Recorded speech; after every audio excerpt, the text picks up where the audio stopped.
دعوت اسلامی کی مرکزی مجلس شورا کے نگران مولانا محمد عمران اتاری اور رکن شورا مولانا حاجی عبدالحبیب اتاری کا دینی کاموں کی ترویج و اشاعت کے لیے دورہ UK جاری ہے۔ اسی دوران لندن کے علاقے سراؤ میں دعوت اسلامی کے شعبہ جامعۃ المدینہ انٹرنیشنل افیئرز کے تحت قائم پارٹ ٹائم نائٹ شفٹ کے جامعۃ المدینہ کی طرف نگران شورا اور رکن شورا کی روانگی ہوئی۔ دوران سفر رکن شورا حاجی عبدالحبیب اتاری نے مدنی خبروں کو بتایا۔ ہم اس وقت لندن میں ہیں اور لندن کے قریب ایک علاقہ سلاؤ کہلاتا ہے، وہاں پر ہیں اور یہاں پر الحمدللہ دعوت اسلامی کا جامعۃ المدینہ بھی ہے، مدنی مرکز بھی ہے۔ تو اب ہم جامعۃ المدینہ ہمارا جو پارٹ ٹائم ہے، جو نائٹ جامعہ جس کو کہتے ہیں نائٹ شفٹ والا، وہاں جا رہے ہیں تاکہ وہاں کے طلباء سے ملاقات ہو، ان کی کچھ تربیت ہو۔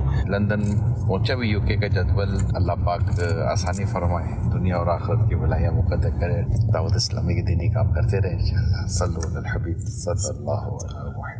دوسری جانب نگران شورا اور رکن شورا کے سلاؤ کے جامعۃ المدینہ پہنچنے پر ذمہ داران نے خوش آمدید کہا اور ملاقات کی، جبکہ دوران وزٹ نگران شورا اور رکن شورا نے جامعۃ المدینہ کے طلباء کرام کی مختلف امور پر رہنمائی کی۔ اس موقع پر جامعۃ المدینہ کے استاد نے پڑھائے جانے والے علوم اور دیگر امور سے متعلق آگاہی دی، نیز جامعۃ المدینہ کے طلباء کرام نے پڑھائے جانے والے علوم پر اطمینان کا اظہار کیا۔ اللہ کی نعمت ہے یہ دعوت اسلامی، آقا کی عنایت ہے یہ دعوت اسلامی، اللہ کی نعمت ہے یہ دعوت اسلامی، آقا کی عنایت ہے یہ دعوت اسلامی، دعوت اسلامی ہے یہ دعوت اسلامی ہے، دعوت اسلامی ہے یہ دعوت اسلامی ہے، دعوت اسلامی ہے یہ دعوت اسلامی ہے۔ واضح رہے آج رات ایسٹرن برمنگم UK میں منعقد ہونے والے تقسیم اسناد اجتماع میں نگران شورا کا سنت و بھرا بیان ہوگا۔ اس سنت و بھرے اجتماع کی تیاریوں کا سلسلہ جاری ہے، جس میں مڈ لینڈز کے مختلف علاقوں سے عاشقان رسول شریک ہوں گے، جبکہ کل بروز ہفتہ لندن میں سنت و بھرا اجتماع منعقد کیا جائے گا، جس میں لندن و اطراف کے مختلف علاقوں سے عاشقان رسول کی شرکت ہوگی۔ انشاء اللہ الکریم یہ سنت و بھرے اجتماعات مدنی چینل پر براہ راست ٹیلی کاسٹ کیے جائیں گے۔